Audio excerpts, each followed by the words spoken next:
இயேசு உங்களை நேசிக்கிறார். இந்த நாள் வேதாகம தியானத்திற்கு உங்களை அன்புடன் அழைக்கிறேன். என் சத்துருக்களுக்கு முன்பாக நீர் எனக்கு ஒரு பந்தியை ஆயத்தப்படுத்தி என் தலையை எண்ணெயால் அபிஷேகம் பண்ணுகிறீர். என் பாத்திரம் நிரம்பி வழிகிறது. 23ஆம் சங்கீதம் 5ஆம் வசனம். ஸ்டான்டன் என்பவர் கருப்பர் இனத்திலிருந்து அமெரிக்க ஜனாதிபதியாக உயர்ந்த ஆப்ரஹாம் லிங்கன் அவர்களை கீழ்த்தரமான வஞ்சக கோமாளி என கேவலமாக வர்ணித்தார். ஆப்ரஹாம் லிங்கனுக்கு அசல் கொரில்லா என்ற பட்டப்பெயரை சூட்டியவர். ஆப்ரஹாம் லிங்கன் அவர்களை சுட்டிக்காட்டி, கொரில்லாவை தேடி ஆப்பிரிக்கா செல்ல வேண்டியது இல்லை, அது இங்கே அமெரிக்காவிலேயே இருக்கிறது என்று சொன்னவர். என்றாலும் ஆப்ரஹாம் லிங்கன் அவர்கள் தரம் தாழ்ந்த இந்த விமர்சனங்கள் எதற்கும் எவ்வித மறுமொழியும் சொல்லாமல் மிகவும் அமைதியாக இருந்திருக்கிறார். லிங்கன் அவர்கள் அமெரிக்க ஜனாதிபதியாக தேர்ந்தெடுக்கப்பட்ட பொழுது திரு ஸ்டான்டன் அவர்களைத்தான் தனது ராணுவ மந்திரியாக தெரிவு செய்திருக்கின்றார். மேலும் அவரை தவிர அந்த பதவிக்கு வேறு எவரும் தகுதியானவர்கள் அல்ல என்று சொல்லி தனது முடிவில் உறுதியாயிருந்து அவரை மிகுந்த கண்ணியத்துடனும் மரியாதையுடனும் நடத்தியிருக்கின்றார். வருடங்கள் உருண்டோடின. ஜனாதிபதி ஆப்ரஹாம் லிங்கன் சுட்டுக் கொல்லப்படுகின்றார்.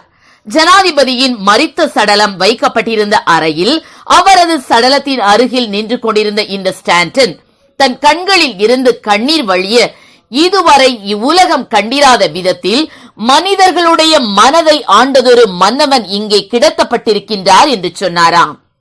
ஜனாதிபதி ஆப்ரஹாம் லிங்கன் அவர்கள் தன் வாழ்வில் தான் அடைந்த உயர்ந்த பதவி நிமித்தம் தனக்கு உண்டான அதிகாரத்தை பயன்படுத்தி தன்னை கடுமையாக விமர்சனம் செய்த ஸ்டான்டனை பழிக்கு பழி வாங்கும் முயற்சியில் இறங்கவில்லை. பதிலாக அவரது தனித்தன்மையை அங்கீகரித்து ஏற்றுக்கொண்டதன் மூலம் அவருக்கு செய்ய வேண்டிய மரியாதையை செய்து அவரை கனப்படுத்தவே முன்வந்தார். ஜனாதிபதியாக தனது வாழ்வில் உயர்வடைந்திருந்த நிலையில் ஆப்ரஹாம் லிங்கன் வெளிப்படுத்தின தரமுள்ள வாழ்வை கண்டது நிமித்தம் பலரும் அவரது உள்ளத்தை வியந்து பாராட்டினர். ஒரு மனிதனுடைய குணத்தை பரிசோதித்து பார்க்க வேண்டுமானால் அவன் கையில் அதிகாரத்தை கொடுத்து பாருங்கள் என்று சொன்னவர் இந்த லிங்கனே. ஆம், என கருமையானவர்களே, முகாந்திரமின்றி நம்மை பகைக்கிறவர்களுக்கு முன்பாக ஒரு பந்தியை ஆயத்தம் பண்ணி நம் தலையை எண்ணெயால் அபிஷேகம் பண்ணும் நல் மேய்ப்பராக நம் தேவனாகிய கர்த்தர் இருக்கிறார். இது நிமித்தம் நம் பாத்திரம் நிரம்பி வழிய ஆரம்பிக்கிறது. இதுபோல கர்த்தர் ஒரு மனிதனை உயர்த்த ஆரம்பிக்கும் பொழுது அந்த மனிதனுடைய வாழ்க்கை தரம் மற்றும் அந்தஸ்து வெகுவாக உயர்ந்து அவன் உன்னத நிலையை அடைவான். நாம் யார் என்கிற உண்மையை புரிந்து நம்மை ஏற்றுக்கொள்ள முன்வராதவர்கள் முன்பாக கர்த்தர் மிக நிச்சயமாய் நம்மை ஒரு உயரத்திற்கு கொண்டு செல்வார். வேதத்தில் அவர் சிறியவனை புழுதியிலிருந்து எடுத்து எளியவனை குப்பையிலிருந்து உயர்த்துகிறார். அவர்களை பிரபுக்களோடு உட்காரவும் மகிமையுள்ள சிங்காசனத்தை சுதந்தரிக்கவும் பண்ணுகிறார் என்று வாசிக்கிறோம்.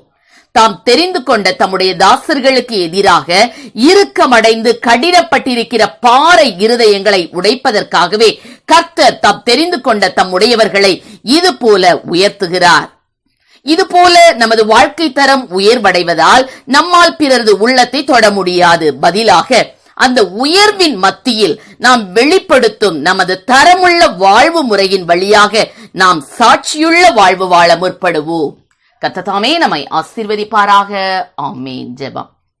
எங்களை அதிகமாய் நேசித்து எங்களை வழி நடத்துகிற எங்கள் அன்பின் பரலோக பிதாவே, அப்பா ஸ்தோத்திர, இந்த நாட்களிலும் கூட அப்பா ஆண்டவரே எங்களுக்கு விரோதமாய் ஆண்டவரே அநேகர் அப்பா பலவிதமான கர்த்தாவே ஸ்தோத்திரப்பா காரியங்களை செய்ய முற்படும் போது கீழ்த்தரமான வார்த்தையை நம் அம்புகளால் தாக்கும் போது கர்த்தாவே அந்த இடங்களிலே நாங்கள் அப்பா பதிலுக்கு எந்த வார்த்தைகளும் திருப்பி பேசாதபடிக்கப்பா எங்களை நீர் அழைத்த அழைப்பிலே நாங்கள் முன்னேறி கடந்து செல்லத்தக்கதாக எங்களுக்கு நீர் பக்குவமுள்ள இதயத்தை நீர் கொடுப்பீராக ராஜா. ஆண்டவரே அவர்களை மன்னிக்கக்கூடிய சுபாவத்தை நீர் எங்களுக்கு கொடுப்பீராக ராஜா. ஸ்தோத்திர ஆண்டவரே.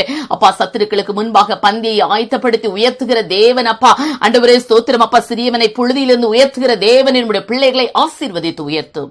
இயேசுவின் நாமத்திலே ஜெபிக்கிறோம் நல்ல பிதாவே. ஆமென்.